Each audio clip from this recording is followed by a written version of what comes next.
நமஹ. எல்லோரும் மியூட்டில் போயிடலாம். ஆன்லைனில் இருக்கிறவங்களாம் மியூட்டில் போட்டிங்களா?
हरि ओम श्री गुरुभ्यो नमः.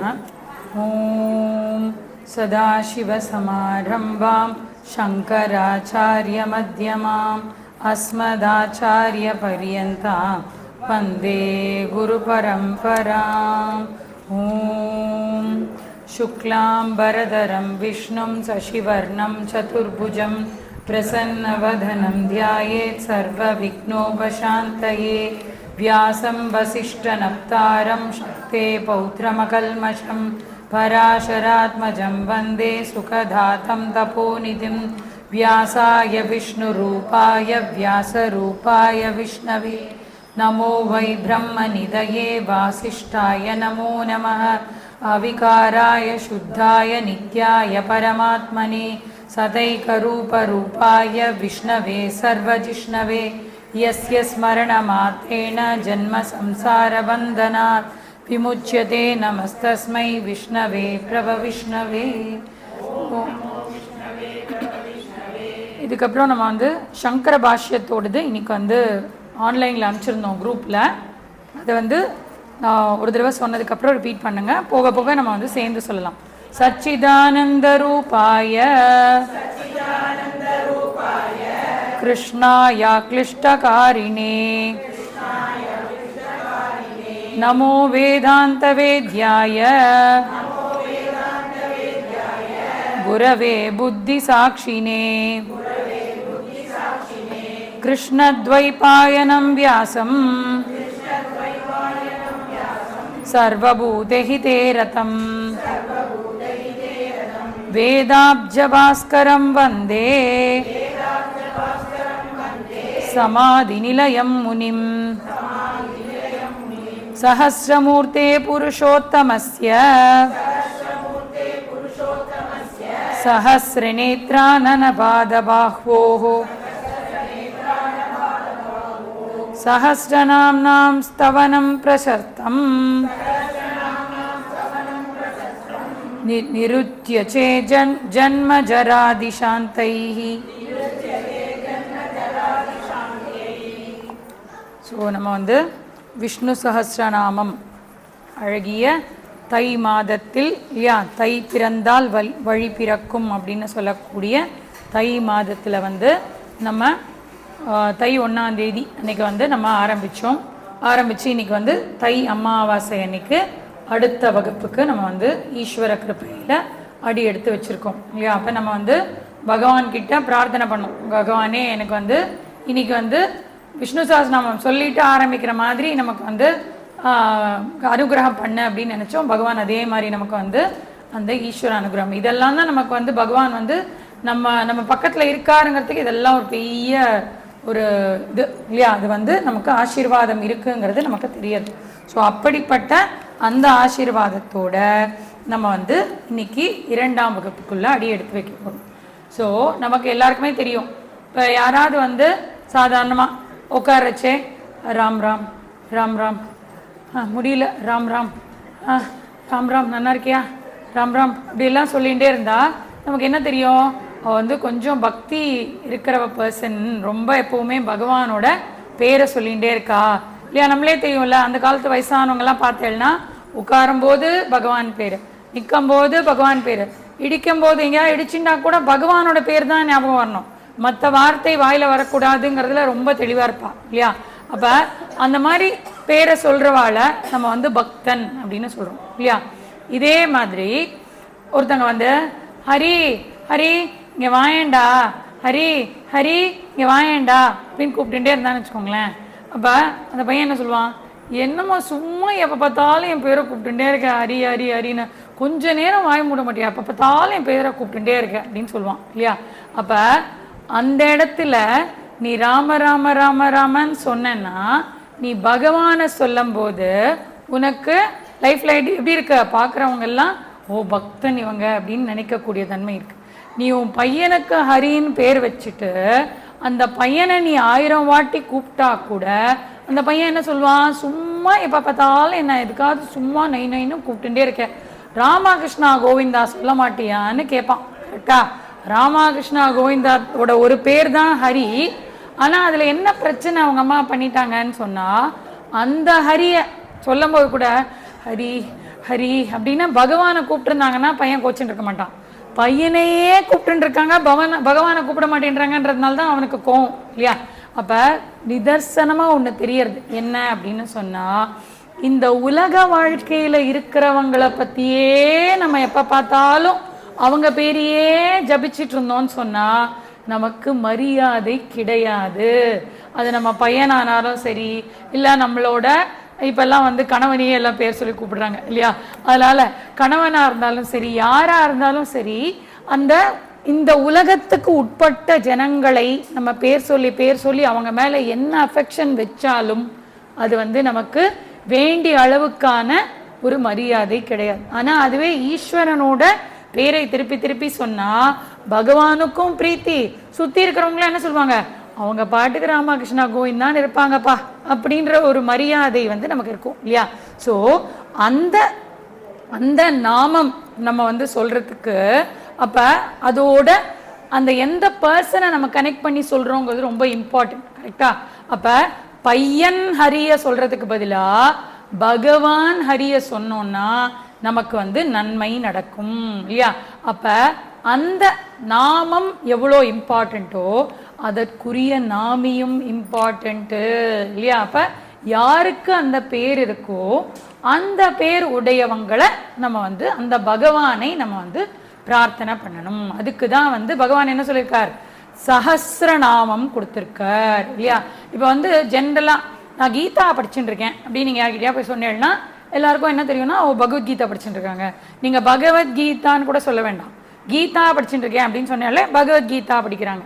இன்னும் எத்தனையோ கீதா இருக்கு. ஆனா உத்தவ கீதா, ராம கீதா, அந்த மாதிரிலாம் நிறைய கீதா இருக்கு. ஆனா கீதான்னு சொன்னா பகவத்கீதா தான்.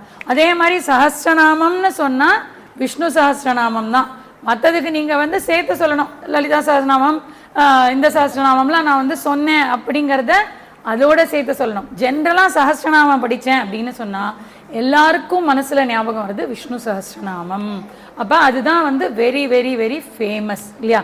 ஸோ அப்படி இருக்கக்கூடிய அந்த பகவான் வந்து விஷ்ணு சஹஸ்ரநாமத்தின் மூலமா ஏகப்பட்ட நாமங்களை நமக்கு வந்து கொடுத்திருக்கிறார் இல்லையா? அது யார் கொடுத்தா, எப்படி கொடுத்தா, எல்லாமே போன வாரம் நம்ம பார்த்தோம். ஸோ அதுல வந்து இப்போ இதில் ரொம்ப இம்பார்ட்டண்ட் என்னன்னா, இப்போ நம்ம வந்து ஓகே நான் வந்து பகவானை நினைக்கணும் அப்படின்னு சொல்கிறேன். இந்த பகவானுக்கு என்ன பேர் அப்படின்னு சொன்னால் நம்ம ஜென்ரலாக வந்து ஈஸ்வரா அப்படின்ற ஒரு பேர் வந்து பகவானுக்கு சொல்லுவோம் இல்லையா? இப்போ ஒரு இண்டிவிஜுவலாக ராமா கிருஷ்ணா கோவிந்தா அப்படின்னு சொல்கிறதுல ஈஸ்வரா அப்படின்னு சொல்லிட்டோம்னா எந்த தெய்வங்களை வேணால் அது வந்து குறிக்கும் இல்லையா? அப்படி வந்து ஈஸ்வரா அப்படின்னு சொல்கிறதோட அந்த வார்த்தையோட மீனிங் என்ன அப்படின்னு நம்ம பார்த்தோம்னா, ஈஷ் அது வந்து ஈஷ் வர அப்படின்னு 2 வேர்டு வந்து அதில் இருக்கு சம்ஸ்கிருதத்தில் பொறுத்த வரைக்கும். ஈஷ் வர, ஈஷ் அப்படின்னு சொன்னா ஒரு ரூல் செய்யறவங்க, காப்பாற்றுபவர்கள் அப்படின்னு அர்த்தம். இந்த உலகத்தை காப்பாற்றுபவர் அப்படிங்கிறது தான். அதாவது ரூல் பண்றார். எதை ரூல் பண்றார்? இந்த பிரகிருத்தியை ரூல் பண்றார், இந்த உலகத்தை ரூல் பண்றார் அப்படிங்கிறது தான் ஈஷ் அப்படின்ற வார்த்தை. அப்ப ஈஸ்வர அப்படின்னா அதுல ஸ்திரமாக எப்பவுமே செஞ்சுட்டே இருக்கிறவரை ஈஸ்வர. இப்ப ஈஸ்வர அப்படின்ற அந்த வரங்கிற வார்த்தையில நீங்க வந்து நிறைய வார்த்தை கேட்டிருக்கலாம். என்ன வார்த்தை அப்படின்னு சொன்னா ஸ்தாவர கேட்டிருக்கீங்களா? ஸ்தாவர, பாஸ்வர அப்படின்லாம் இருக்கும். அப்ப ஸ்தாவர அப்படின்னா நிற்பது, நின்று கொண்டே இருப்பது ஸ்தாவரம் இல்லையா? அதுக்கு என்ன வேலை? எப்பவுமே ஒரே இடத்துல நின்றுட்டே இருக்கிறது தான் ஸ்தாவரம். பாஸ்வரம் அப்படின்னு சொன்னா எப்பவுமே ஒளிர் விட்டு கொண்டே இருப்பதுக்கு பேரு பாஸ்வரம் இல்லையா? அப்ப அதே மாதிரி ஈஸ்வரம் அப்படின்னு சொன்னா என்ன அர்த்தம்? ரூல் செய்து கொண்டிருப்பவர், காப்பாற்றி கொண்டே இருப்பவர் இல்லையா? அதுக்கு பேரு ஈஸ்வர அப்படின்னு சொல்லப்படுது. அப்ப இந்த ஈஸ்வரா இப்ப ஒருத்தர் வந்து காப்பாத்துறாருன்னு வச்சுக்கோங்களேன். உங்களை வந்து காப்பாத்துவாரு அப்படின்னு யாராவது ஒருத்தங்க சொன்னாங்கன்னா, அந்த உலக வாழ்க்கையில உங்களை யாரோ ஒருத்தங்க காப்பாத்துறாங்கன்னு வச்சுக்கோங்களேன், அந்த காப்பாத்துறவரை காப்பாத்துறதுக்கு நிறைய பேர் இருக்கணும். இப்போ ஃபார் எக்ஸாம்பிள் போலீஸ் கமிஷனர் உங்களை காப்பாற்றுவார் இல்லையா? அவர் வந்து போலீஸ், அவர் உங்களை காப்பாற்றுவார். பட் அவருக்கு பார்த்தீங்கன்னா சுற்றி 4-5 கான்ஸ்டபிள், ஒரு 2-3 டிஎஸ்பி எல்லாம் சுற்றி இருப்பாங்க. எதுக்குன்னா அவரை எதுவும் பண்ணாமல் காப்பாற்றுறதுக்கு ஃபஸ்ட்டு குண்டு யார் எடுத்துக்கணும்? கமிஷனர்லாம் எடுத்துக்க முடியாது. ஃபஸ்ட்டு யாராவது ஷூட் பண்ணாங்கன்னா அங்கே இருக்கிற ஃபஸ்ட்டு கான்ஸ்டபிள் தான் எடுத்துக்கணும் இல்லையா? அதே மாதிரி இப்போ வந்து நம்மை காப்பவர் அப்படின்னு நம்ம வந்து ராஜா, இந்த பிஎம் சிஎம்லாம் சொல்கிறோம்ல, அவங்களாம் நம்மளை காப்பாற்றுறதுக்கு தானே இருக்காங்க. பட் அவங்கள காப்பாற்றுறதுக்கு கருப்பு படை அப்படி சொல்லி எல்லாம் அந்த இவங்கெல்லாம் வந்து இருக்காங்க, பிளாக் கேட்ஸ் எல்லாமே கூட இருக்காங்க இல்லையா? அப்போ உலகத்தில் டாக்டர் என்ன காப்பாற்றுவார் அப்படின்னு நான் போகிறேன். பட் டாக்டரை காப்பாற்றுறதுக்கு இன்னொரு டாக்டர் தேவைப்படுது இல்லையா? அப்போ எல்லா இடத்துலையுமே நான் யாரை வந்து அல்டிமேட்டாக நினைக்கிறேனோ அவருக்கு அல்டிமேட்டாக இன்னொருத்தர் இருந்துகிட்டே இருக்கார் எல்லா இடத்துலையும். இப்போ இவரை வந்து காப்பாற்றுபவர் அப்படின்னு நம்ம ஈஸ்வரனை சொன்னோமே, அவருக்கு அந்த மாதிரி யாராவது இருக்காங்களா அப்படின்னு சொன்னால் அவருக்கு யாருமே அப்படி தேவையில்லை. அவர் வந்து அல்டிமேட், அவர் வந்து பிரபு. அது எங்கே நம்ம பார்க்குறோம் அப்படின்னு சொன்னால் நிறைய ஸ்லோகங்களில் பார்க்கும்போது ஈஸ்வராய நமக அப்படின்னு நம்ம வந்து அர்ச்சனை பண்ணுவோம். ஈஸ்வராய நமக அப்படின்னா நீ தான் பகவானா இருக்கே, நீ தான் லார்ட், நீ தான் வந்து என்னை வந்து காப்பாற்றக்கூடிய கடவுளாக இருக்கிறாய். ஈஸ்வராய நமக. பின்னாடியே கொஞ்சம் தள்ளி போனீங்கன்னு வச்சுக்கோங்க, அனீஸ்வராய நமக அப்படின்னு வரும். நம்ம இதுக்கெல்லாம் மீனிங்கே யோசிக்க மாட்டோம். நமக்கு என்னப்பா, நமக்கு அதுவும் ரொம்ப வந்து எல்லாத்துக்கும் நமக்கு இந்த மாதிரி யாராவது வந்து சொல்லி கொடுத்தாதான் முடியும். அது வரைக்கும் நமக்கு என்னன்னா, இதை சொல்லுன்னு பெரியவங்க சொல்லியிருக்காங்க, நம்ம நம்பிக்கையாக சொல்லியிருக்கோம், இன்னைக்கு வரைக்கும் நம்ம நல்லா இருந்திருக்கோம். அதனால சொல்றதுல தப்பு கிடையாது. பட் ஆப்பர்ச்சுனிட்டி கிடைக்கும் போது மீனிங் தெரிஞ்சுக்கணும் இல்லையா? அப்போ இவ்வளோ நாள் ஈஸ்வராய நமகான்னு சொன்னால் பகவான் அப்படின்னு தெரியும். பட் என்னை காப்பாற்றுபவர், அதுவே எப்பவுமே விஷயமா வச்சுட்டு இருக்கிறவர் அப்படிங்கிறது தான் ஈஸ்வரன் அப்படிங்கிறவரோட மீனிங்னு பாட்டுடும். ஈஸ்வராய நமகான்னு சொல்லிட்டு கொஞ்சம் பின்னாடி போனால் அந்த அஷ்டோத்திரத்தில் நான் அனீஸ்வராய நமக அப்படின்னு வருது. அனீஸ்வராயனா அப்போ நீ ஈஸ்வரன் இல்லைன்னு அர்த்தமா? இல்லையா? ஆப்போசிட்டாக தானே இருக்கணும். ஈஸ்வர அனீஸ்வரனா ஈஸ்வரன் இல்லைன்னு அர்த்தம். அப்படின்னா அந்த இடத்துல மீனிங் அப்படி வராது. உனக்கு ஈஸ்வரனே இல்லை, உனக்கு மேல ஒரு ஈஸ்வரன் உனக்கு இல்லை அப்படின்னு சொல்றது தான் வந்து அனீஸ்வராய நமக அப்படிங்கிறதோட மீனிங் வருது. அப்ப இங்கேயே நமக்கு என்ன கிளாரிட்டி கிடைக்கிறது? அவர் வந்து நம்ம போலீஸ் ஆஃபீஸர் மாதிரி, நம்மளோட மற்ற கவர்மெண்ட் அஃபீஷியல்ஸ் மாதிரி அவருக்கு ஒரு இவர் வந்து தேவையில்லை, காப்பாற்றுபவர் தேவையில்லை, அவர் தான் அல்டிமேட் இல்லையா? அப்ப அந்த அல்டிமேட்டை நம்ம வந்து எந்த வார்த்தை வச்சு நான் கூப்பிடுறது அப்படின்னு சொன்னா, உனக்கு என்ன வார்த்தை வேணுமோ எதை வேணா வச்சு கூப்பிடு. இப்போ ஃபார் எக்ஸாம்பிள் ஒருத்தர் பேர் வந்து ஸ்ரீ சுப்பிரமணியம் அப்படின்னு இருக்குன்னு வச்சுக்கோங்களேன். அப்போ சில பேர் வந்து ஆஃபீஸில் மிஸ்டர் எஸ்எஸ் அப்படின்னு கூப்பிடுவா, மிஸ்டர் எஸ்எஸ் அப்படின்னு ஷார்ட் ஃபார்மில் கூப்பிடுவா. சில பேர் ஃப்ரெண்ட் என்ன பண்ணுவா, ஏ சுப்பு இங்கே வாயேன் அப்படின்வா. அப்புறம் இன்னொருத்தர் வந்து சுப்புடோ சுப்புடோ வாப்பா அப்படின்னு கூப்பிடுவா. அப்புறம் இன்னொருத்தர் வந்து மணி மணி என்ன சுப்பிரமணி மணின்னு கூப்பிடுவா. இப்படி மாற்றி மாற்றி கூப்பிடுவா. இதுக்கெல்லாம் அவர் திரும்பி பார்ப்பார மாட்டாரா? திரும்பி பார்ப்பார். ஏன்னா தான் பேர் தான் கூப்பிடுறாங்கன்னு தெரியும். அப்புறம் இது மட்டும் கிடையாது, சித்தப்பா அப்படின்னு யாராவது வந்து கூப்பிடுவாங்க, அதுக்கும் திரும்புவார். மாமா அப்படின்னு ஒரு பொண்ணு வந்து கூப்பிடுவா, உடனே அதுக்கும் திரும்புவார். அப்பான்னு ஒரு பையன் வந்து கூப்பிடுவான், எல்லாத்துக்கும் திரும்புறாரு. அவர் பேர் தான் என்ன அப்படின்னு சொன்னா பேரு ஸ்ரீ சுப்பிரமணியம்னு இருக்கலாம். ஆனா இது எல்லாமே எனக்கு இருக்கக்கூடிய அந்தந்த சொந்தங்கள் கூப்பிட்டா நான் வந்து திரும்பி பார்ப்பேன். எப்படி எப்படி அவரே சாதாரண மனுஷனே டிசைட் பண்ணி வச்சிருக்காரோ, அப்ப ஈஸ்வரா என்ன பண்ணுவாரு, நீ இந்த 1000 நாமம் கொடுக்குறேன், நீ எந்த நாமத்துல உனக்கு என்ன பிடிச்சிருக்கோ அதை நீ கூப்பிடு, நான் திரும்பி உன்னை பார்த்து உனக்கு என்ன அனுகிரகம் வேணுமோ பண்றேன் அப்படின்னு நமக்கு சாய்ஸ் கொடுத்துருக்கார் ஈஸ்வரா. ஸ்கூல்லையே நமக்கு எப்படி இருக்கும், நமக்கு வந்து எக்ஸாம் எழுதும்போது இது இல்லாட்டி இது இல்லை ரைட் எனி 5 அப்படின்னு போட்டால் 10 கொஸ்டின் குடிச்சு ரைட் எனி 5ன்னு சொன்னால் எவ்வளோ சந்தோஷமா இருக்கும் இல்லை, வாடா 5 படித்தா போதும், நம்ம படித்தா 5 எழுதிடலாம் அப்படின்னு நமக்கு எப்படி வந்து சாய்ஸ் வந்து சின்ன வயசுலேருந்தே சந்தோஷமோ, இப்போவுமே வந்து ஒரே ஒரு புடவை கொடுத்து எடுத்துக்கோன்னு சொல்கிறதுக்கும் ஒரு 4-5 புடவை கொடுத்து எடுத்துக்கோன்னா ஒரு ரிச்சாக ஃபீல் பண்ணுவோம்ல, ஏதோ ஒன்று நமக்கு வேணுங்கிறத எடுத்துக்கலாம். இப்போ அந்த மாதிரி நமக்கு வந்து 1000 நாமங்களில் எந்த நாமத்தை வச்சு கூப்பிட்டாலும் அந்த பகவான் நமக்கு செவி சாய்ப்பார் அப்படிங்கிறதான் வந்து இந்த இடத்துல இருக்கக்கூடிய விஷயம் இல்லையா. அப்போ அப்படி இருக்கக்கூடிய அந்த பகவானை நான் வந்து எப்படி பார்க்கறது, அந்த பகவானை வந்து எங்கே போய் பார்க்கறது. யூஸ்வலாக பகவான் எங்கே இருக்கார் அப்படின்னு நமக்கு சொன்னால் என்ன சொல்லுவா, அங்கே இருக்காருன்னு தூக்கி தனியாக மேலே எங்கேயோ ஒரு இடத்துல போட்டு அவருக்கு ஒரு இடம் ஒரு இதை போட்டு வச்சுருவா. அப்புறம் வீட்டில் எங்கே இருக்காருன்னு கேட்டால் இருக்கவே இருக்கு இல்லையா, ஒரு கொஞ்சம் கம்ஃபர்டபுளாக இருக்கிறவா வந்து சாமி ரூம் அப்படின்னு ஒன்று வச்சுருப்பா, இல்லாட்டி நமக்கு வந்து அந்த படிக்கட்டுக்கு கீழே ஒரு ஸ்பேஸ் ரொம்ப பியூட்டிஃபுல்லாக அமைஞ்சிருக்கும் இல்லையா, அந்த ஸ்பேஸில் வந்து பகவானை போட்டுட்டு நம்ம வந்து கம்ஃபர்டபுளாக இருந்துருவோம் இல்லையா. வீடு அவரோடது, ஆனால் அவருக்கு இத்தினூண்டு ஸ்பேஸு, நமக்கு வந்து 3 பெட்ரூம் 4 பெட்ரூம் நமக்கு வந்து இருக்கும் இல்லையா. ஸோ இப்படி வந்து நம்ம வந்து ஒரு இடத்துல இருக்கிறவ தான் பகவான். ஒன்றா அந்த பகவான், இல்லாட்டி இங்கே என்ன பகவானை பார்க்கறதுக்கு போகிறேன் அப்படின்னு ஒரு இடத்துல கோயிலுக்கு வந்து கோயிலை பார்ப்பேன், இல்லை சாமி ரூமில் இருக்கேன் அப்படின்னு சாமி கிட்ட சாமி ரூமுக்கு போவோம். அப்போ பகவானை என்ன பண்ணுறோம், ஒரு டைம் அண்டு ஸ்பேஸுக்குள்ளே கொண்டு போய் அவரை உட்கார வச்சுடுறோம் இல்லையா. முக்கியமாக ஒரு இடத்த கொடுத்து நீங்கள் இங்கே மட்டும் இருந்தால் போதும், வேற எங்கேயும் நீங்கள் வந்து இடத்த ஆக்கிரமிக்க வேண்டாம் அப்படின்னு சொல்லி, இவ்வளோ பெரிய உலகத்தில் நம்ம இருப்போமா, அவருக்கு வைகுண்டத்தில் பார்க்கடலில் இருக்கணும், இல்லாட்டி மலை உச்சியில் கைலாசத்தில் அவர் வந்து இருக்கணும் இல்லையா, அந்த குளிர் பிரதேசத்தில் அவர் வந்து இருக்கணும். இதெல்லாம் தான் வந்து நம்ம அவங்களுக்காக ரெடி பண்ணி வச்சுருக்கிற இடம். ஆனால் பகவான் என்ன சொல்கிறாரு, நீ வந்து கவலைப்படாத, உனக்கு வந்து நீ அங்கே மட்டும் நான் கிடையாது, எல்லா இடத்திலும் வியாபித்திருக்கிறேன் இல்லையா. அப்போ நம்ம என்ன தெரிஞ்சுக்கணும் அப்படின்னு சொன்னால், பகவான் வந்து அந்த இடத்துல மட்டும் கிடையாது, இந்த இடத்துல மட்டும் கிடையாது, நம்ம வீட்டில் இருக்கிற சாமி ரூமில் மட்டும் கிடையாது, எல்லா இடத்திலும் பகவான் வியாபித்து இருக்கிறார் இல்லையா. ஏன் எல்லா இடத்திலும் வியாபித்திருக்கிறார் அப்படின்னு சொன்னால், இப்போ பகவான் படைக்கும் போது என்ன பண்ணார் அப்படின்னு சொன்னால், பகவான் மட்டுமே இருந்தார் இல்லையா. பகவான் மட்டுமே இருந்து பகவான் கிட்ட இருந்து இந்த மொத்த பிரபஞ்சமும் வந்திருக்குன்னு சொன்னா, பகவான் தானே இந்த பிரபஞ்சமாக எல்லாத்தையும் மாத்திருக்கணும். ஒரே ஒரு பர்சன் தான் இருக்காங்க, அந்த பர்சன் ஏதோ ஒன்று உருவாக்கியிருக்காங்க அப்படின்னு சொன்னா எந்த மெட்டீரியலும் இல்லை.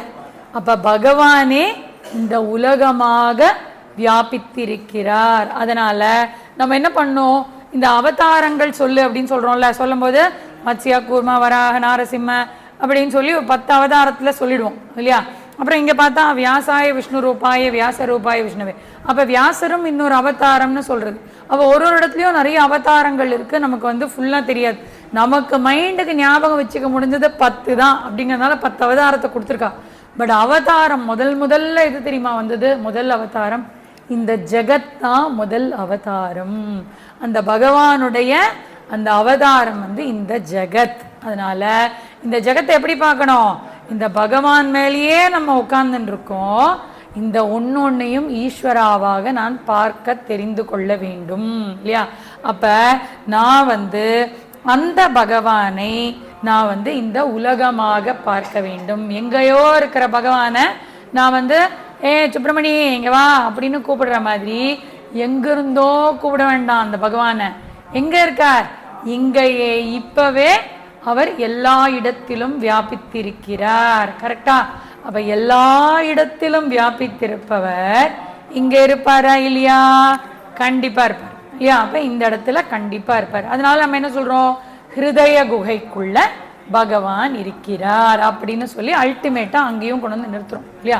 அப்ப எல்லாமே ஈஸ்வரா தான் அப்படிங்கிற புரிதல் ஃபர்ஸ்ட் நமக்கு வரணும்.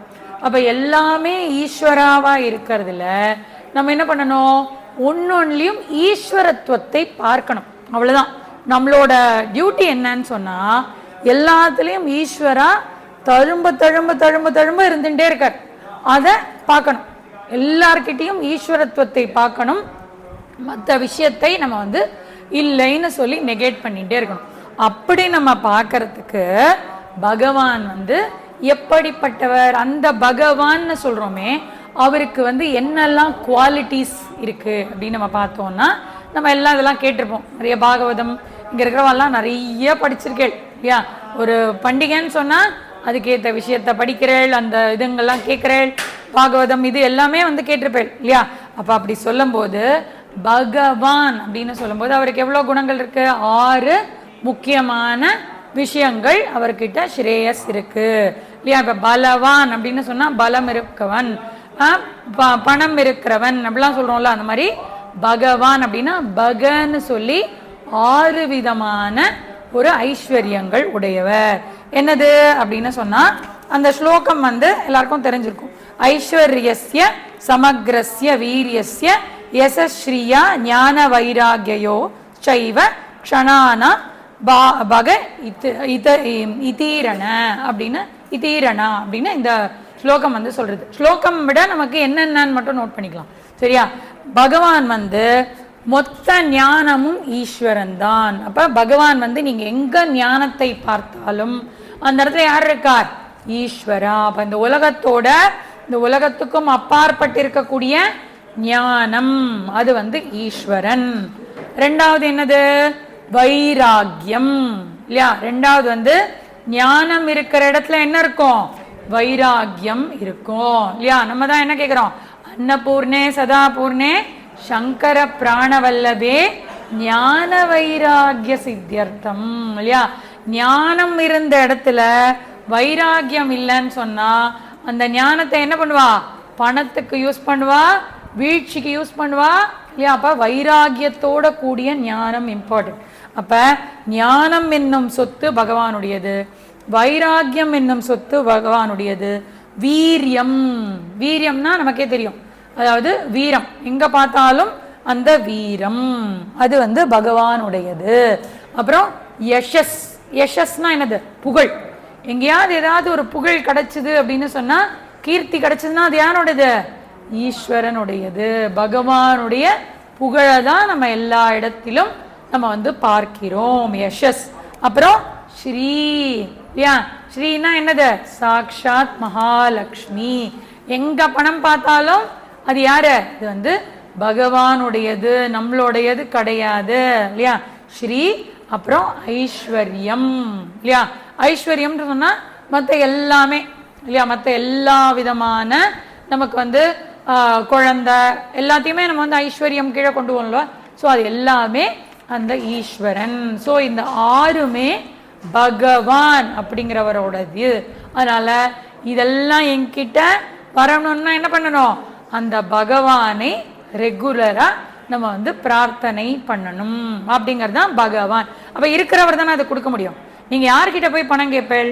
யார் பணக்காரரா இருக்காளோ அவகிட்ட தான் நீங்க வந்து டொனேஷன் கொடுங்கன்னு கேட்பேள் இல்லையா? அப்ப இதெல்லாம் பகவான் கிட்ட இருக்கு அப்படின்னு சொன்னா அந்த பகவானை இந்த வெவ்வேறு பெயர்கள் கொண்டு நம்ம கேட்டோம் அப்படின்னு சொன்னா நமக்கு அது கிடைக்கும். அப்படிங்கிறது தான் வந்து இது சொல்லப்படுது.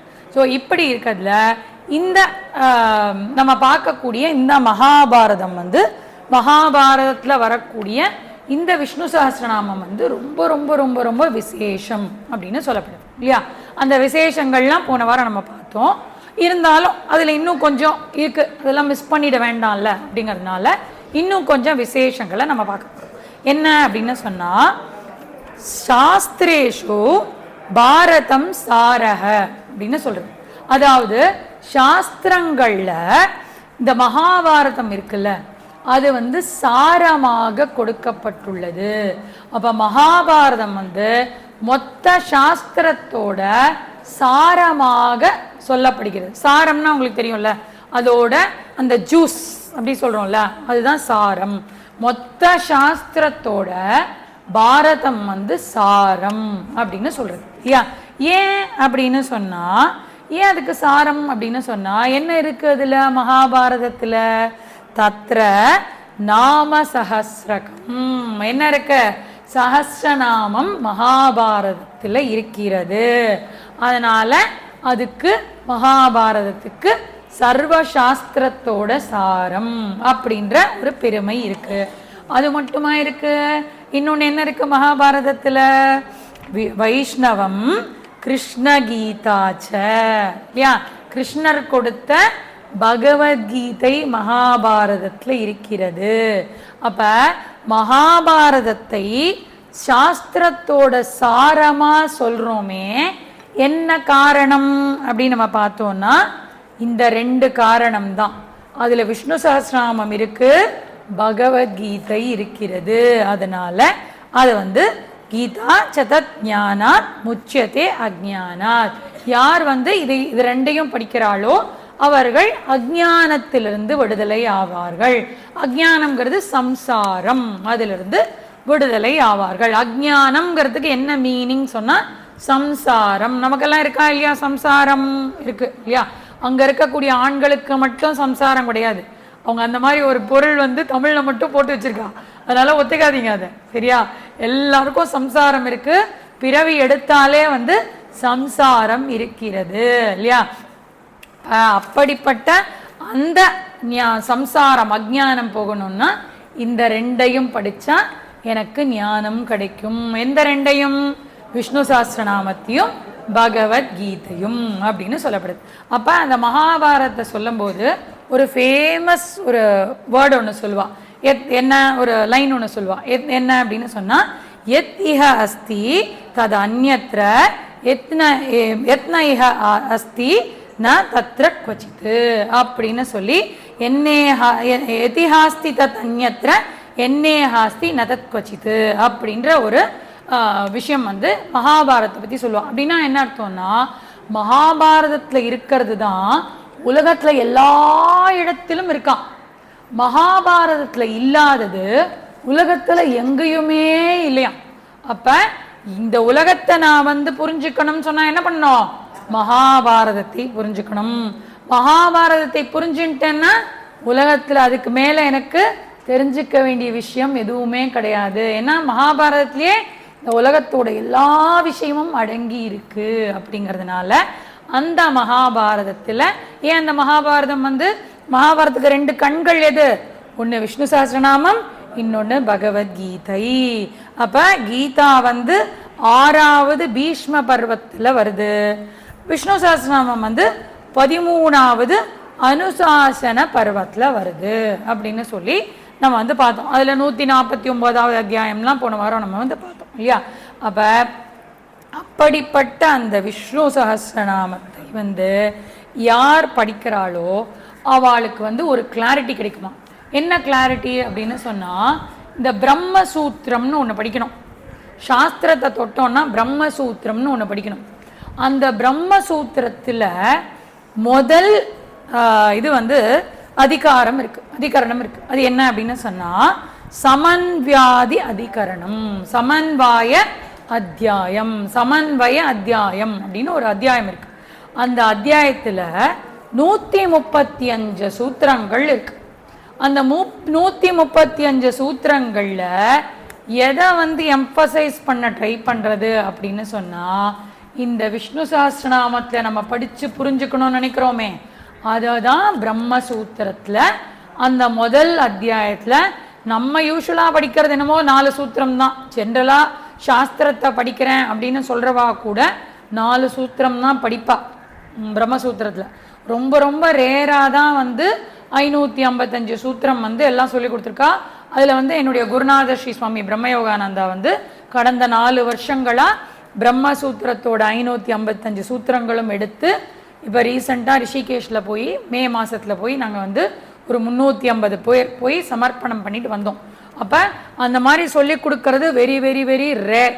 ஸோ அதில் வந்து இந்த 135 சூத்திரம் நமக்கு வாழ்க்கையில் கிடைக்கும் அப்படின்னு நம்ம பிரார்த்தனை பண்ணோம்னா அதுக்கு இந்த விஷ்ணு சஹஸ்ரநாமம் வந்து ஒரு பெரிய பிள்ளையார் சுழியாக இருந்து நமக்கு அதுக்கு உதவும் அப்படின்னு சொல்லப்படுது. அப்போ இந்த விஷ்ணு சஹஸ்ரநாமத்தில் என்ன அப்படின்னு சொன்னால் எத்தனையோ நம்ம சொல்கிறோம்ல, இப்போ ஒரு வார்த்தை எடுத்துட்டோன்னா அதுக்கு எத்தனையோ மீனிங் இருக்கும். ஜென்ரலாக நம்ம வந்து இங்கிலீஷ்லேயே நிறைய மீனிங் இருக்கும். ஒரு வார்த்தைக்கு எடுத்துட்டோன்னா சிலபல் அப்படிலாம் போட்டு நீங்கள் வந்து சினானிம் அப்படிலாம் போட்டிங்கன்னா சினானிம்க்கு அவ்வளோ மீனிங் வந்து அதெல்லாம் போட்டிருப்பான். ஒரே மீனிங் மட்டும் எல்லா இடத்துலையும் அப்ளை பண்ண முடியாது. இடத்துக்கு ஏற்ற மாதிரி சில இடத்துல வந்து அப்ளை பண்ணுவோம் இல்லையா. இந்த ஸ்ட்ரீட் வைடாக இருக்குது அப்படின்னு சொல்லுவோம். ஆனால் கிரிக்கெட்டில் வந்து வைட் அப்படின்னு சொன்னால் அதோட மீனிங் வேறு இல்லையா. இங்கே வந்து நோ பால் அப்படின்னு சொன்னால் என்கிட்ட பால் இல்லைன்னு அர்த்தம். கிரிக்கெட்டில் நோ பால்னு சொன்னால் அவன் வந்து தப்பாக போட்டுட்டான் பால்னு அர்த்தம் இல்லையா. அந்த மாதிரி வந்து நிறைய மீனிங் ஒரு இடத்துல வந்து இப்போ இன்ஃப்ளேஷன் ஜாஸ்தி ஆகிடுது அப்படின்னு சொல்லுவோம். இங்கே வந்து இன்ஃப்ளேட்டட் டயர் அப்படின்னு சொல்லுவாள். அப்போ இந்த இன்ஃப்ளேஷனோட அந்தந்த இடத்துக்கு ஏற்ற மாதிரி மீனிங் வந்து மாறும் இல்லையா. அப்படி இருக்கும்போது விஷ்ணு சஹஸ்ரநாமத்தில் இருக்கக்கூடிய ஒரு அந்த நாமங்கள் இருக்குல்ல, ஒரு நாமத்துக்கு எத்தனையோ அர்த்தங்கள் சொல்ல முடியுமா. இப்போ சாஸ்திரத்துக்கே திரையோர்த்தாக சர்வ வேதேஷு, வேதங்களுக்கு 3 விதமாக அர்த்தம் சொல்ல முடியுமா. வேதத்தை படித்தோன்னா திரையோர்த்தாக 3 விதமாக அர்த்தம் சொல்ல முடியுமா. அப்புறம் தசார்த்தாக சர்வ பாரதே, அந்த மகாபாரதம் இருக்குல்ல, இந்த மகாபாரதத்துக்கு 10 விதமான மீனிங் சொல்ல முடியுமா. இப்படி சொல்லியிருக்கு அப்படி சொல்லியிருக்குன்னு 10 விதமாக தசார்த்தாக சொல்ல முடியுமா. விஷ்ணு சஹஸ்ரநாமானி நிரந்தர சதார்த்தம், 100 ஒரு வார்த்தைக்கு 100 விதமான மீனிங் வந்து கொடுக்க முடியும். அவ்வளோ வந்து டென்ஸாக இருக்கக்கூடிய வார்த்தைகள் அப்படின்னு சொல்லப்படுது இல்லையா. அப்படிப்பட்ட அந்த விஷ்ணு சஹஸ்ரநாமம் வந்து நம்ம வந்து ரெகுலராக படிக்கிறோம் இல்லையா. நமக்கு வந்து படிக்கும் போதே தெரியறது எல்லாருக்கும் சரளமாக வரக்கூடிய விஷ்ணு சஹஸ்ரநாமம். அது சான்ஸ்கிரிட்ல இருந்தால் கூட எப்படி நம்மளால் தமிழில் அபிராமி அந்தாதியை ரொம்ப கம்ஃபர்டபுளாக படிக்க முடிஞ்சதோ, விஷ்ணு சஹஸ்ரநாமம் அதோட வேர்ட்ஸு அது எல்லாமே வந்து நமக்கு ரொம்ப ஃபெமிலியராக இருக்குது இல்லையா. ஏன் அப்படி இருக்குது அப்படின்னு சொன்னால், இந்த ஸ்தோத்திரத்துக்குன்னு சில லக்ஷணங்கள் கொடுத்துருக்கா இந்த காலத்தில். இந்த மாதிரி லக்ஷணங்கள் இருந்தால் தான் அதுக்கு பேர் ஸ்தோத்திரம் அப்படின்னு சொல்கிறோம் இல்லையா. அப்போ விஷ்ணு சஹஸ்ரநாம ஸ்தோத்திரம் மகாமந்திரஸ்ய அப்படின்னு நம்ம சொல்கிறோம்ல, அதுக்கு என்னென்ன லக்ஷணங்கள் இருக்குது அப்படின்னு சொன்னால் 6 வித லக்ஷணங்கள் இருக்கணும். இருந்தால் தான் அதுக்கு பேர் வந்து ஸ்தோத்திரம் அப்படின்னு சொல்லப்படுது இல்லையா. அது என்ன அப்படின்னு சொன்னால், நமஸ்கரித்தல். ஃபஸ்ட்டு வந்து நமஸ்காரம் பண்ணக்கூடியதுக்கு அந்த ஸ்தோத்திரம் வந்து நமக்கு அதுக்கான விஷயங்களை கொடுக்கணும். ஸோ நமஸ்கரித்தல் வந்து முதல் லக்ஷணம் வந்து இருக்கணும் இந்த ஸ்தோத்திரத்தில். ரெண்டாவது வந்து ஆசி இல்லையா. நமக்கு வந்து ஆசீர்வாதம் பண்ணக்கூடிய விஷயங்கள் அந்த ஸ்தோத்திரத்தில் இருக்கணும். ஆசி கூறுதல் அப்படி சொல்கிறாள்ல, அது வந்து ரெண்டாவது இருக்கணும். மூணாவது என்ன இருக்கணும் அப்படின்னா, சும்மா இதெல்லாம் மட்டும் சொன்னால் பத்தாது. என்ன விஷயத்தை சொல்லணுமோ அதை எடுத்து சொல்லணும். சித்தாந்தத்தை எடுத்து சொல்லணும் இல்லையா. என்ன எது அல்டிமேட் அதை வந்து எடுத்து சொல்லணும். அப்போ சித்தாந்தத்தை எடுத்து சொல்லக்கூடிய விஷயமாக இருக்க வேண்டும். அப்போ சித்தாந்தத்தை எடுத்து உரைத்தல் அது வந்து இதில் இருக்கணும் மூணாவது. நாலாவது வந்து பராக்கிரமத்தை புகழ்தல் வேண்டும். பராக்கிரமம் யாரோட பராக்கிரமம்? என்னோட பராக்கிரமத்தெல்லாம் புகழ்கிற மாதிரி இருக்கக்கூடாது இல்லையா. அந்த பகவானுடைய பராக்கிரமத்தை புகழ்வதாக இருக்க வேண்டும். இப்போ இன்கேஸ் ஒரு ராஜா மேலே ஸ்தோத்திரம் பண்ணான்னு வச்சுக்கோங்களேன், அதுக்கு இந்த லட்சணங்கள்லாம் இருக்கணும். நமஸ்கரித்தல் இருக்கணும், ஆசி கூறுதல் இருக்கணும், சித்தாந்தத்தை அவர் எந்த சித்தாந்தத்தை என்ன அவருடைய மோட்டோ இன் லைஃப் அதெல்லாம் சொல்கிறோம்ல, எதை நோக்கி அவர் வந்து பயணம் அந்த மாதிரி சித்தாந்தத்தை எடுத்துரைத்தலாக இருக்க வேண்டும். பராக்கிரமத்தை புகழ்தலாக இருக்க வேண்டும். அடுத்தது அஞ்சாவது வெரி குட், நீங்களாம் முடிச்சிருந்தார்கள். பெருமைகளை பேசுதலாக இருக்க வேண்டும். பகவானுடைய பெருமைகளை பேச வேண்டும். அவர் எப்படிப்பட்டவர், அப்படிங்கிற பெருமைகளை பேச வேண்டும். அப்புறம் பிரார்த்தனை செய்ய வேண்டும் இல்லையா. நமஸ்கரித்தல்ங்கிறது ஒண்ணு, பிரார்த்தனை செய்யறதுங்கிறது ஒண்ணு. அது என்னன்றது டிஃபரன்ஸ் வந்து நான் சொல்றேன் இல்லையா. அப்ப பிரார்த்தனை செய்தல் இதெல்லாம் வந்து ஷட்வித ஸ்தோத்திர லக்ஷணம் அப்படின்னு சொல்லப்படுது. நமஸ்காரஸ்ததாசிச்ச சித்தானா தோக்திஹி பராக்கிரம விபூதி பிரார்த்தனா சேதி ஷட்விதம் ஸ்தோத்திர லக்ஷணம் அப்படின்னு 6 விதமான லக்ஷணங்கள் இருந்தாதான் அதுக்கு பேரு ஸ்தோத்திரம். அப்படி விஷ்ணு சஹஸ்ரநாமத்துல இந்த 6ம் இருக்கான்னு குவிக்கா செக் பண்ணிடலாமா? ஏன்னா நீங்கள்லாம் வந்து நெக்ஸ்ட் ரொம்ப வருஷம் இதில் டைம் ஸ்பெண்ட் பண்ண போறீங்க. ஸோ எல்லாம் சரியா இருந்தால் தான் அதுக்குள்ள வந்து கரெக்டாக அடி எடுத்து வைக்கணும் இல்லையா. அதனால நம்ம அதெல்லாம் கிராஸ் வெரிஃபை பண்ணிக்கலாம், நமக்கு வந்து அதெல்லாம் பிரச்சனையே கிடையாது இல்லையா. அதனால நமஸ்கரித்தல் இல்லையா. அப்ப நமஸ்காரம் அப்படின்னு சொல்லும் போது என்னது அப்படின்னு சொன்னா 1000 பேர்களுக்கும் முதல்ல ஓம்காரமும் சொல்லி, இப்ப நம்ம வந்து 1000 நாமங்கள் நம்ம வந்து படிக்கும்போது விஷ்ணு சஹஸ்ரநாமத்தை வந்து விஸ்வம் விஷ்ணு வட்காரோ பூதபுவே பிரபுன்னு சொல்றோம். இதையே வந்து நம்ம 1000 திருநாமங்களாக பகவானுக்கு அர்ச்சனை பண்ணோம்னா ஓம் விஸ்வஸ்மை நமஹ, ஓம் விஷ்ணவே நமஹ, ஓம் வஷஷ்காராய நமஹ. அப்ப அதுவும் 1000 நாமங்களை கொண்டது இல்லையா. அப்ப ஆரம்பிக்கும் போது எப்படி ஆரம்பிக்கிறோம்? ஓம் அப்படின்னு சொல்லி முடிக்கும் போது எப்படி முடிக்கிறோம்? நமஹ நமஹ அப்படின்னா என்ன அர்த்தம்? நமஸ்கரிக்கிறேன் நமஸ்கரிக்கிறேன். அந்த நமஹங்கிறதுல வெறும் நமஸ்காரம் மட்டும் கிடையாது, ரொம்ப முக்கியமா ஒரு வார்த்தை இருக்கு. தினம் தினம் இனிமே நமஸ்காரம் பண்ணும்போது இதை மட்டும் மறக்கவே கூடாது சரியா. நமஹ நமஸ்காரம் பகவானுக்கு பண்ணும்போது இந்த ஒரு மீனிங்கை வந்து கிளியரா புரிஞ்சுன்னு நமஸ்காரம் பண்ணணும். நமஹங்கிறதுக்கு மீனிங் என்னன்னு சொன்னா ந மமஹ ந மமஹ அப்படின்னு அர்த்தம். அப்படின்னா என்ன அர்த்தம் அப்படின்னு சொன்னா என்னுடையது அல்ல உன்னுடையது, என்னுடையது அல்ல உன்னுடையது. பகவான் கிட்ட ஒரு தடவை நமஸ்காரம் பண்ணும் போதும் எதுவும் என்னுடையதல்ல, அனைத்தும் உன்னுடையது. நீ எனக்கு கொடுத்திருக்க, உனக்கு எப்ப வேணுமோ நீ திருப்பி எடுத்துக்கலாம். நோ குவெஸ்டின்ஸ் ஆஸ்க்ட் இல்லையா. பகவான் கிட்ட மட்டும் கேள்வி கேட்க முடியாது, மற்றவங்க கிட்ட எல்லாம் சொல்லாம எடுக்கக்கூடாது. இது என்னோட பொருள், யாரும் சொல்லாம எடுக்கக்கூடாது அப்படின்னு வீட்டில் சண்டை போடலாம். பகவான் கிட்ட எதுக்குமே அப்படி பண்ண முடியாது. ஏன்னா அவர் நம்ம கிட்ட சும்மா கொடுத்து வச்சிருக்கார், யூஸ் பண்ணிக்கோன்னு ட்ரஸ்ட் மாதிரி கொடுத்து வச்சிருக்கார். அந்த ட்ரஸ்ட்ல எல்லாம் நம்ம எந்த இதுவுமே கிளைம் பண்ண முடியாது தெரியுமா. அதனாலதான் என்ன பண்ணுவா, ட்ரஸ்டியில வந்து மாத்தி மாத்தி 1 வருஷத்துக்கு 2 வருஷத்துக்கு ஒரு தடவை ட்ரஸ்டீஸை மாத்திட்டே இருப்பாக்கிட்டு இருக்கல. அப்ப எதுவும் தன்னுடையது இல்லை, எல்லாமே பகவானுடையது, இன்க்ளூடிங் இந்த உடம்பு. கரெக்டா? அப்ப என்னுடைய சொந்த பந்தம், என்னுடைய சொத்து எல்லாமே என்னது? பகவானுடையது, என்னுடையது கிடையாது. அப்ப நமஸ்காரம் பண்றோமே என்னது? ஒரு வாட்டியும் ஏதாவது கேட்டு நமஸ்காரம் பண்ணிட்டு இருக்கோம், இதை கொடு அதை கொடுன்னு. அதெல்லாம் கேட்டுக்கோங்க. கேட்டுட்டு அப்படியே நின்று உட்காந்து நின்று எல்லாம் கேட்பீங்கல்ல, அதெல்லாம் கேட்டுட்டு நமஸ்காரம் பண்ண முடியும் போது என்ன பண்ணணும்? நான் மமஹ நான் மமஹ, என்னுடையதில்லை உன்னுடையது அப்படின்னு சொல்லி நம்ம வந்து டிசைடு பண்ணி என்ன பண்ணணும்? என்னுடைய அகங்காரம் மமகாரத்தை பகவான் கிட்ட சமர்ப்பணம் பண்ணணும். இது ரொம்ப ஈஸி, வார்த்தைகள்ல சொல்லிடலாம். நான் பகவானுக்கு சரணாகதி அடைஞ்சிட்டேன், பகவான் கிட்ட எல்லாத்தையும் ஒப்படைச்சிட்டேன் அப்படின்னு. அப்ப அது வந்து ஆனா அது சொல்றதே பெரிய விஷயம். அது வந்து யாருமே வந்து அண்டர் எஸ்டிமேட் பண்ணக்கூடாது. ஃபர்ஸ்ட் அங்கிருந்து தான் ஆரம்பிக்கணும். பட் அதுக்கப்புறம் நம்ம ஒன்னொன்னுலயும் என்ன பண்ணணும்? அந்த சர்வதர்மான் பரித்யஜ்ய மாமேகம் சரணம் ரஜ என்ன பண்ணணும்? பகவான் சொல்லி கொடுத்தா சாஸ்திரத்தை பிடிச்சிக்கணும். நான் பகவான் கிட்ட சரண்டர் பண்ணிட்டேன், அதனால நான் இனிமே படிக்கவும் வரமாட்டேன், எல்லாத்தையும் சரணாகதி பண்ணிட்டேன் ஜி, நான் இனிமே படிக்க வேண்டிய அவசியமே இல்லை பாருங்க அப்படின்னு சொல்லக்கூடாது. பகவான் கொடுத்த கீதையும் இதையும் வந்து விஷ்ணு சஹஸ்ரநாமத்தையும் தொடர்ந்து படிக்கணும் இல்லையா. அப்படி வந்து நமஹ நமஹன்னு சொல்லி தான் நம்ம வந்து அதுக்கு தான் நம்மளோட என்ன வச்சிருக்கா, அந்த வாழைப்பழத்துல மருந்து வைப்பா தெரியுமா அம்மா, குழந்தை குடிக்கிறதுக்காக. அது மாதிரி நீ வந்து நமஹ சொல்லுன்னு அத்தனையிலையும் நமஹ. நமக்கு எங்கேயாவது ஒரு இதுல நமஹ எல்லாம் இருக்கா? எல்லாத்துலயும் நமஹ. அப்ப எதுக்குன்னா நீயே உனக்கே தெரியாம நீ அதை சொல்லிகிட்டே இருப்ப.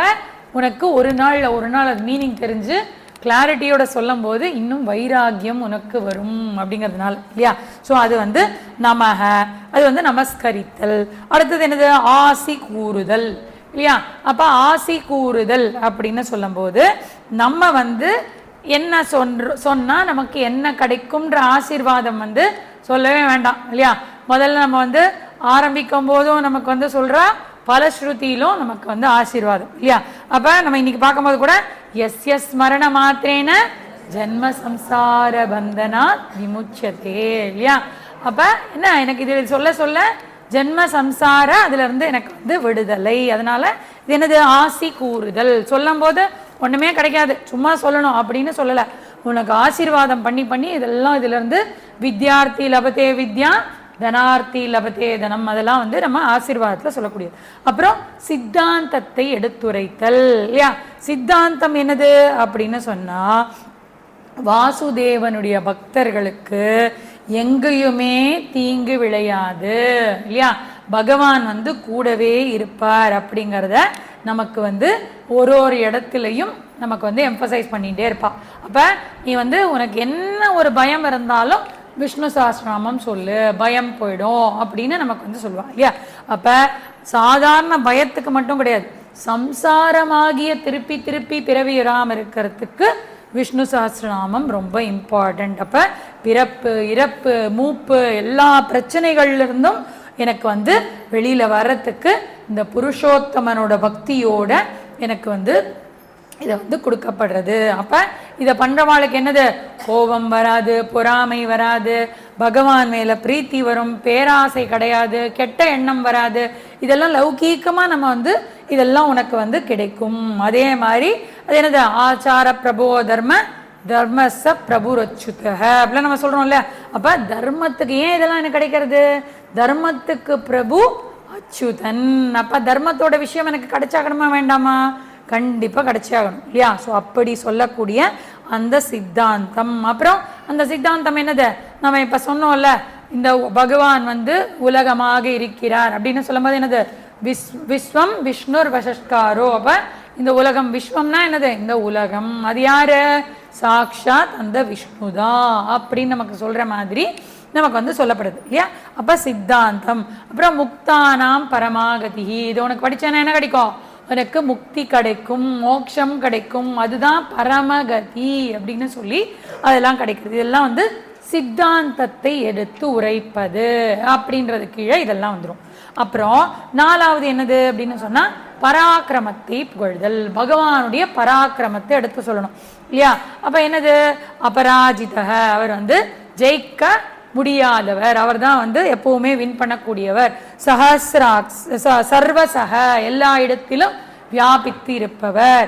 அமித விக்ரமக, அப்ப அவர் வந்து எப்பவுமே அவருக்கு வந்து வெற்றி மேல வெற்றி இல்லையா. அது மாதிரி பகவானுடைய பராக்கிரமத்தை புகழக்கூடிய நிறைய விஷயங்கள் வந்து விஷ்ணு சஹஸ்ரநாமத்துல இருக்கு. அப்புறம் பெருமைகளை பேசுதல், பராக்கிரமம் இருக்கு தவிர பெருமை வேற இருக்கு, அது வேற சொல்ற மாதிரி இருக்கும்.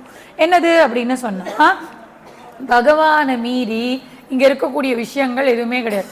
அசையும் பொருள் அசையா பொருள் எல்லாமே என்னது, ஈஸ்வரா தான். அதனாலதான் மரத்தை சொலுத்தி வரும், அந்த இலையை பார்த்தா இந்த இலையை பார்த்தா, அரச மரத்து இலையை பார்த்தா யார் இருக்கா, ஆளிலை கிருஷ்ணன் ஞாபகம் வரணும். நமக்கு வந்து பாம்பை பார்த்தா பகவான், பள்ளியை பார்த்தா பிராமணன், எல்லாமே நமக்கு வந்து ஈஸ்வராவோட கனெக்ட் பண்ணி வச்சிருக்கோம். அப்ப அசையும் பொருள் அசையா பொருள் எல்லாத்துலேயுமே ஈஸ்வரன் தான் இருக்காரு அப்படிங்கிற நிதர்சன உண்மையை எனக்கு புரிய வைக்கக்கூடியதாக விஷ்ணு சஹஸ்ரநாமம் இருக்கும். அப்ப பகவானுடைய கீதையில வந்து 10வது அத்தியாயத்துல விபூதி யோகம் அப்படின்னு படிச்சோம் இல்லையா.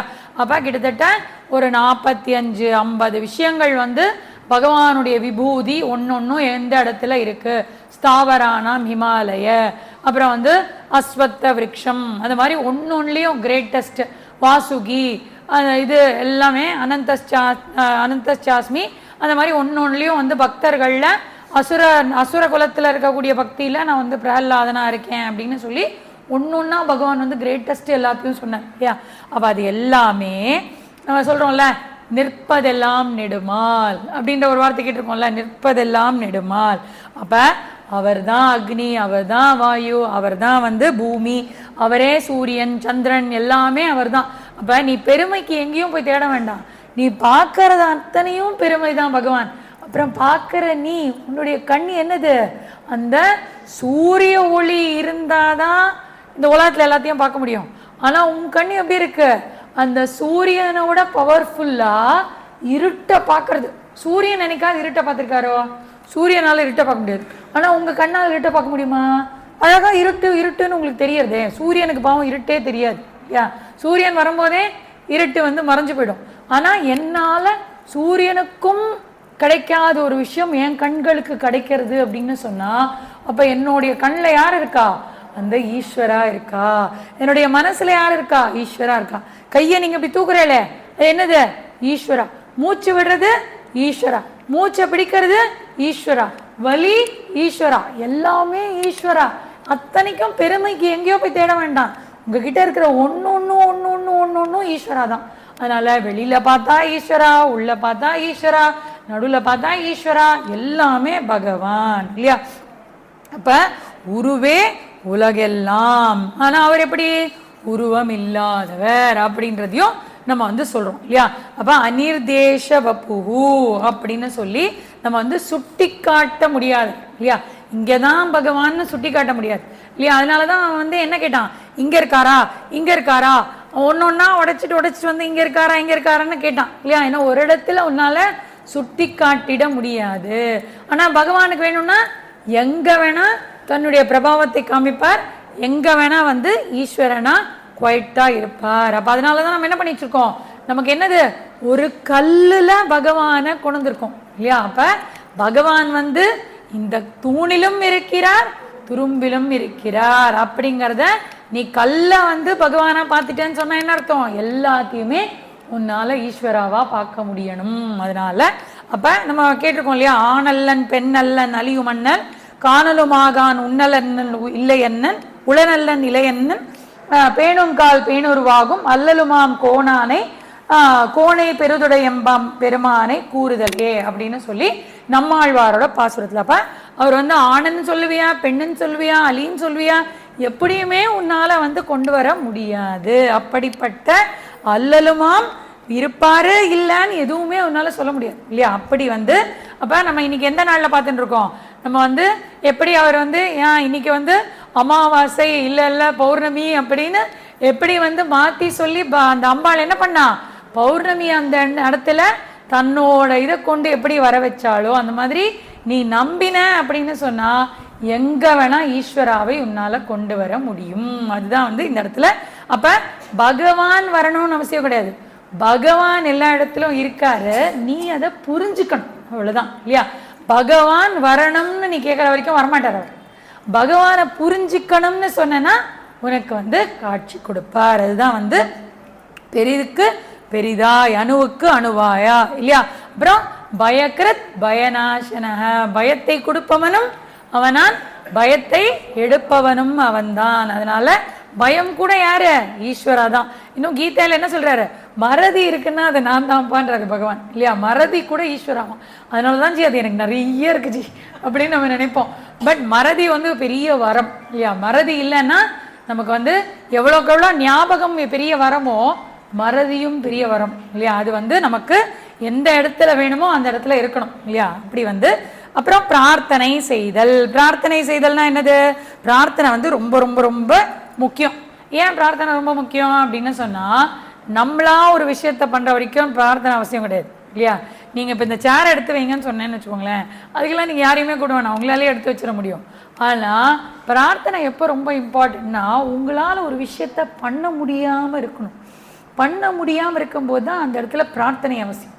அப்ப எனக்கு இந்த லௌகீக விஷயங்கள் எல்லாம் என்னால பண்ண முடியும். முக்கியமான விஷயம் என்னது? சம்சாரத்தை எப்படி தாண்டுவது, மறுபிறவி இல்லாமல் எப்படி நான் என்னுடைய வாழ்க்கையை, என்னுடைய இந்த ஜென்மமே எனக்கு போறோம், இந்த ஜென்மத்துக்கு அப்புறம் எனக்கு மறுபிறவி கிடையாது, அதை நீ எனக்கு ஊர்ஜிதப்படுத்துன்னு சொன்னா அதுக்கு வந்து எவ்வளோ ஹெல்ப்லெஸ்ஸா நம்ம ஃபீல் பண்ணணும் இல்லையா? அப்ப அந்த ஹெல்ப்லெஸ்னஸுக்கு தான் பகவானை பிடிச்சிக்கணும். மற்றபடி இந்த லௌகீக விஷயத்துக்கெல்லாம் பிடிச்சி சும்மா பகவானை பிடிச்சி டிஸ்டர்ப் பண்ண வேண்டாம் சரியா? நீங்க இதை கேட்டீங்கன்னாலே எல்லாத்துக்கும் நமக்கு வந்து கிளாரிட்டி கிடைக்கும். ஏன்னா இது தெரியாதனால தான் எல்லாத்துலேயும் தப்பு பண்ணிட்டு இருக்கோம். ஒரு முக்கியமான விஷயம் தெரியாதனால எடுக்கிற அத்தனை விஷயமும் தப்பு பண்ணிட்டு இருக்கோம். இந்த முக்கியமான ஒரு விஷயத்தை தெரிஞ்சுட்டோம்னா நமக்கு எல்லாமே வெற்றி வெற்றி வெற்றி இல்லையா? அதனால தன்னை வென்றாலும் திறமை பெறாதிங்கு தாழ்வுற்று நிற்போமோன்னு சொன்னார் பாரதியார் இல்லையா. எத்தனை பெருமைகள் மேன்மைகள் உனக்கு எல்லாம் கிடைச்சா கூட என்னது, தன்னை வென்றாலும் பெருமை வந்து நீ தெரிஞ்சுக்கலன்னா தாழ்வுற்று நிற்பாய். அதனால நான் என்ன ஃபர்ஸ்ட் தெரிஞ்சுக்கணும் இல்லையா, அதுதான் வந்து பகவான் கிட்ட நம்ம கேட்க போறோம். அதனால அதுக்கான சக்தியை கொடு, புத்தியை கொடுன்னு சொல்லி பிரார்த்தனை பண்ணணும். இப்ப நமஸ்காரத்துக்கும் பிரார்த்தனைக்கும் டிஃபரன்ஸ் தெரிஞ்சிச்சா? நமஸ்காரம் பண்ணும்போது என்ன பண்றோம், நாமம நாமம அப்படின்னு சொல்றோம்.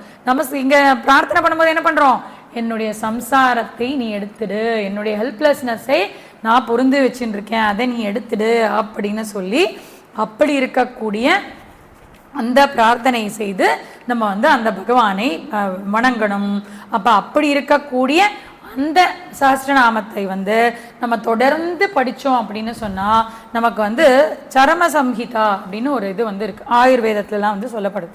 அதில் வந்து உடலையும் உள்ளத்தையும் சார்ந்த அத்தனை நோய்களும் போகிறதுக்கும், ஜோதிஷத்தில் கிரகப்பீடை இருக்குது, உங்களுக்கு இந்த பிரச்சனை இருக்குது அந்த பிரச்சனை இருக்குது, அதெல்லாம் நிவர்த்தி ஆகிறதுக்கும், தர்மசாஸ்திரத்தில் எனக்கு வந்து நல்ல ஒரு பிடிப்பு வரணும் அப்படின்னு சொன்னால் அதுக்கும், அப்புறம் தீய கனவுகள் வருது, அபசகுணமாக ஃபீல் ஆகுது, அந்த மாதிரி என்ன எனக்கு வந்து விஷயங்கள் இருந்தாலும் சஹஸ்ரநாம ஜபத்தை நான் பண்ணிட்டேன் அப்படின்னு சொன்னால், சஹஸ்ரநாமத்தை நான் பாராயணம் பண்ணிட்டேன்னு சொன்னால் எல்லா வித விஷயங்கள்ல இருந்தும் என்னால் வெளியில் வர முடியும். அதனால தான் நம்மளோட அந்த காலத்தில் வந்து ஃபஸ்ட்டு குழந்தைக்கு வந்து சொல்லிக் கொடுக்கறது விஷ்ணு சஹஸ்ரநாமத்தை சொல்லிக் கொடுப்பார்கள். அப்போ இன்னைக்கு நம்ம யோசிக்கணும், நம்ம ஆற்றுல நம்ம எத்தனை குழந்தைங்களுக்கு விஷ்ணு சஹஸ்ரநாமம் தெரியும் அப்படின்னு யோசிக்கணும். யோசிச்சு அதை வந்து நம்ம சொல்லி கொடுக்கணும் இல்லையா. இப்போவாது எனக்கு ஒரே சந்தோஷமா இருக்கு, விஷ்ணு சஹஸ்ரநாமம் சொன்னால் இத்தனை பேர் வரல, இங்கே இத்தனை பேர் வரல.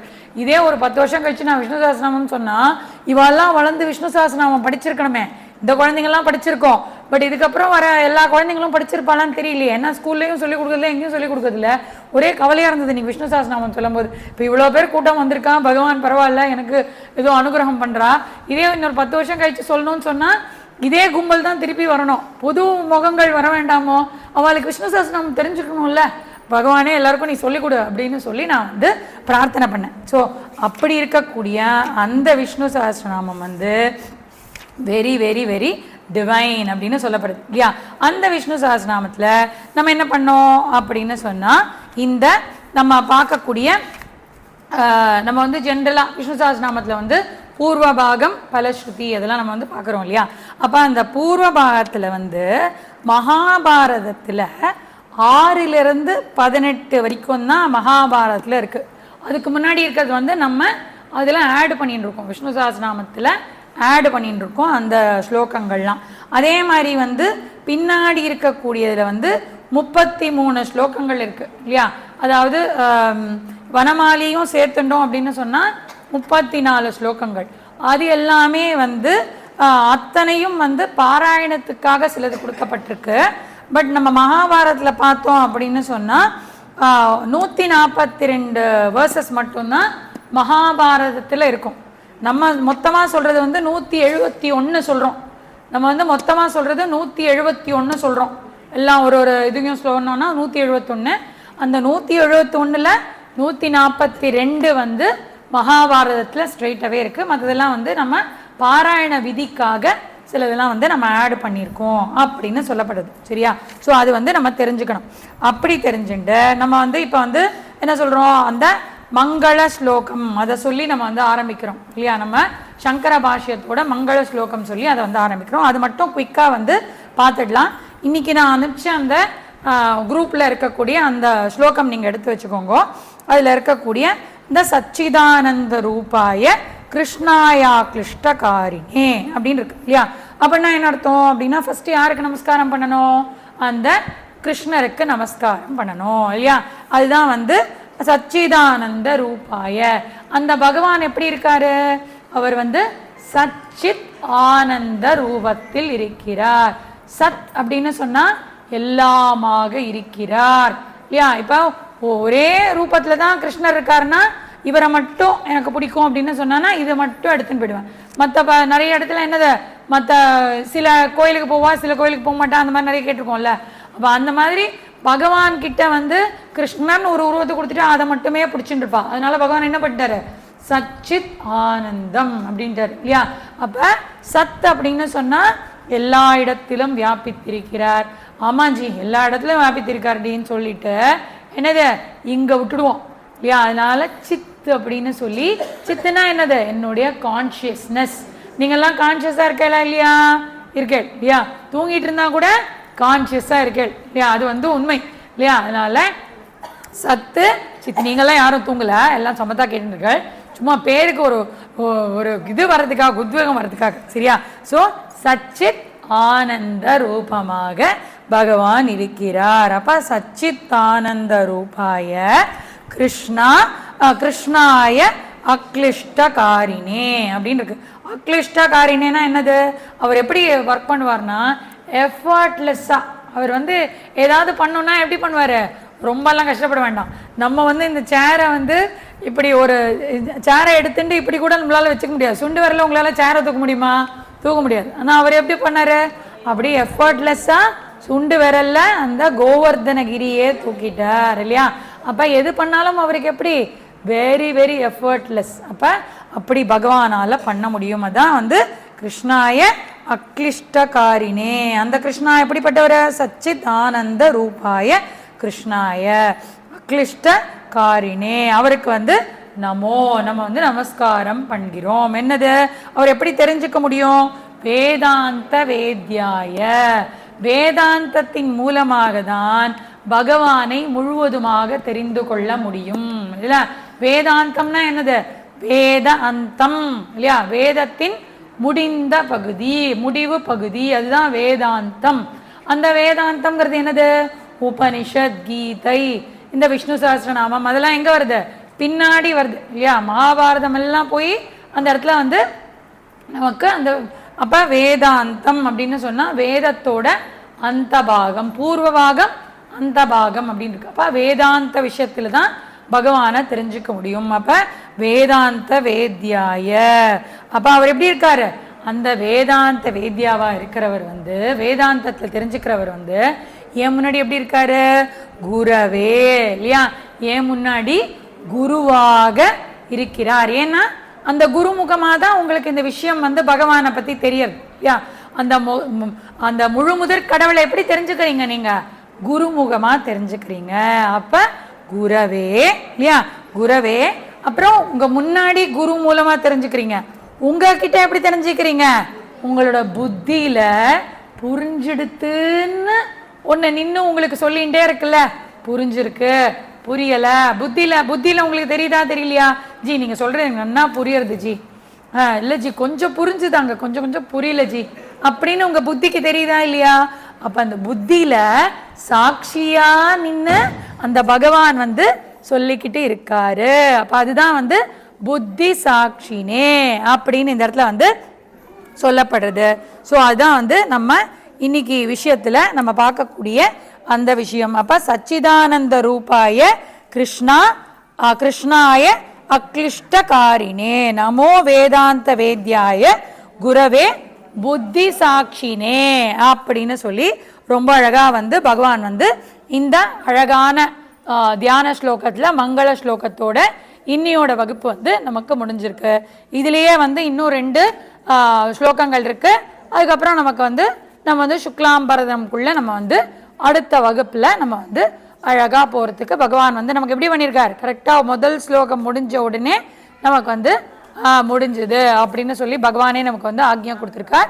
அதை நம்ம எடுத்துட்டு ஓம் பூர்ணமத பூர்ணமிதம் பூர்ணாத் பூர்ணமுதச்யதே பூர்ணஸ்ய பூர்ணமாதாய பூர்ணமேவாவசிஷ்யதே. ஓம் சாந்தி சாந்தி சாந்தி. ஹரிஹி ஓம். ஸ்ரீ குருப்யோ நமஹ. ஹரிஹி ஓம். Very nice. நமக்கு வந்து கிளாஸ் முடியும் போது தான் கரண்ட் போச்சு, கிளாஸ் ஆரம்பிக்கும் போது கரண்ட் போல. பகவான் எவ்வளோ கிருபை பாருங்க இல்லை. ஸோ ரொம்ப ரொம்ப சந்தோஷம். ஸோ இதே மாதிரி தொடர்ந்து எல்லாரும் வந்து வரணும். ரொம்ப நிறைய பேருக்கு வந்து சொல்லியிருக்கேள், ஒரே நிமிஷம், நிறைய பேருக்கு சொல்லியிருக்கேள், நிறைய பேரை ஆட் பண்ணியிருக்கேள். நீங்களாம் என்ன பண்ணணும்னா எல்லாரும் கேட்டிங்களா, நீங்கள் யாரெல்லாம் ஆட் பண்ணீங்களோ அவங்களெல்லாம் கேட்கணும். கேட்டியாப்பா இன்னைக்கு கிளாஸ் கேட்டியா, ரொம்ப நல்லா இருந்தது அப்படின்னு சொல்லி எல்லாத்துக்கும் வந்து சொல்லணும். அப்படி சொல்றது மூலமா என்னது உங்களுக்கு அபரிமிதமான புண்ணியம் கிடைக்கும். நான் அதுதான் சொல்ல வந்தேன், பகவான் வந்து லைட்ல கொண்டு வந்துட்டு அபரிமிதமான புண்ணியம் கிடைக்கும். நீங்க யாரா ஒருத்தங்கள கேட்டீங்களா, நீங்க தொடர்ந்து கேளுங்களேன், ரொம்ப நன்னா இருக்குன்னு நீங்க சொன்னீங்கன்னா பகவானோட விஷயத்தை நீங்க வந்து அவங்களுக்கு கொண்டு போய் செலுத்துறீங்க. அது வந்து அதிருஷ்ட பலம் அப்படின்னு சொல்றோம்ல. திருஷ்ட பலம்னு சொன்னா உங்களுக்கு ஒரு நான் சாக்லேட் கொடுக்கறதோட திருஷ்ட பலன் முடிஞ்சு போயிடும். அதிருஷ்ட பலம்னு சொன்னா உங்களுக்கு பேங்க்ல போட்டு வச்ச பணம் மாதிரி அது எப்போ உங்களுக்கு வேணுமோ அப்போ வந்து யூஸ் ஆகும். அதனால நிறைய பேரை கொண்டு வரணும், நீங்க சின்சியரா கேட்கணுங்கிறது ஒரு வாரமும் எம்பசைஸ் பண்ணுவேன். இதுக்கப்புறம் நம்ம வந்து குரூப் பிரிக்க போறோம், சரியா? குரூப் பிரிச்சு நம்ம வந்து கொஞ்சம் இதை ரிவைஸ் எல்லாம் பண்ணி படிக்க போறோம், சரியா? ஹரியோம் நமஸ்காரம். ஹரியோம். புதுசா வந்திருக்கேன்னா உங்க நேமும் நம்பரும் என்கிட்ட கொடுத்துட்டு போங்க, so that we will add you in the group. இதோட நெக்ஸ்ட் கிளாஸ் வந்து next Sunday evening again 6 to 6:30 chanting இருக்கும். 6:30 to 7:30 நம்ம யூசுவல் கிளாஸ்.